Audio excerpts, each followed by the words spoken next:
In our final chapter, we'll look at rendering in 3ds Max, and we'll talk about the different options for renderers. First, I just want to show you, this is a version of the Loft apartment. It's got lots of lights in it, and all these cool props have been XREF'd in.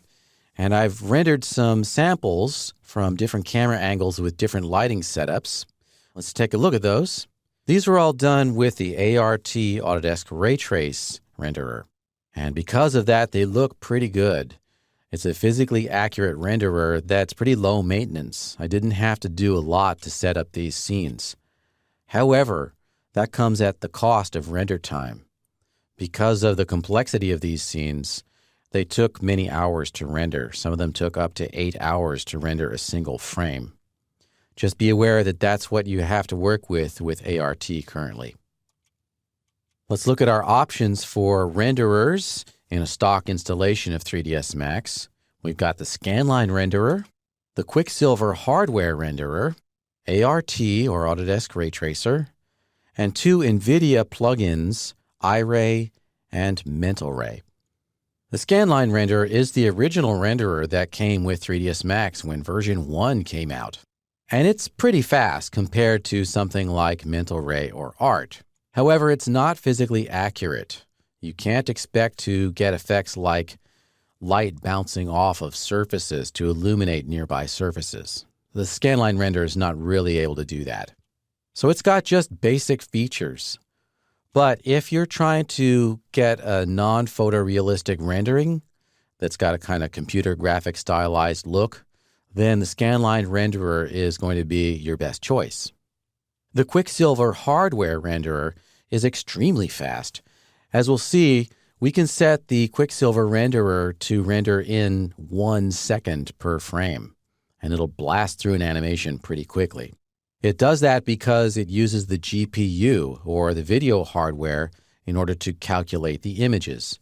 It's actually the same technology as the engine that displays the viewports, which is known as Nitrous.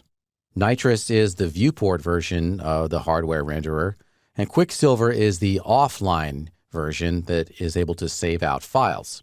Because it uses the GPU video hardware, the quality that you get is going to be highly dependent upon the quality of your hardware. If you've got a really good video card, then you'll have better results with Quicksilver. And because of all of that, Quicksilver is really most suited to draft quality or stylized renders. ART or Autodesk Ray Tracer has highly variable render times. As I mentioned, they can be very, very long render times. But if you've got a simple scene, like a single subject, then it can render pretty quickly. It is physically accurate. If you drop a light into a scene and render it with ART, what you see in that rendering is exactly what you would see in the real world. And that's a plus and a minus, because since ART is absolutely physically accurate, you cannot achieve any result that is not physically possible. In other words, if you can't do it in the real world, then you can't do it in ART. So, for example, you can't turn off shadows, and you can't exclude lights from objects. Because of all this, ART is highly suited to photorealistic renders, like we saw, and really only stills because the render times are too long for animation. NVIDIA has 2 plugins for 3ds Max. The first is iRay. It's very similar to ART in as much as it's physically accurate. However, the difference is that iRay can use the CPU, that is the main processor in your computer. It can use the GPU, or your video hardware, or both. And it does it in a way that's different to the Quicksilver hardware renderer. iRay uses something called general purpose GPU, and that means that it can use your video card to calculate arbitrary code. That means that it's not limited to the acceleration that your video card provides to, for example, draw polygons. General purpose GPU rendering means that we can render really any effect, and we're using the video card in order to do those calculations. And once again, if you have a really good video card with lots of memory, you'll have better results. The downside to iRay is that it requires certain materials. It really only works with the Mental Ray Arch and Design or the Autodesk materials, which are in fact built upon Arch and Design. If you use a standard material, for example, it won't render correctly in Iray.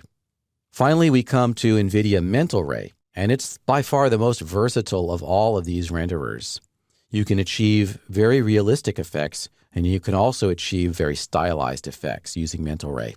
The downside to Mental Ray, however, is that you have to invest a lot of time in setting it up. With ART, you can just drop your lights in there and then press render, and it's kind of a set it and forget it situation. But with Mental Ray, you'll probably have to do a lot more work to get your rendering to look good. Because Mental Ray is the most versatile of the renderers, it's suitable really for all applications rendering still or animated sequences. That's an overview of the 5 stock renderers available in 3ds Max 2017.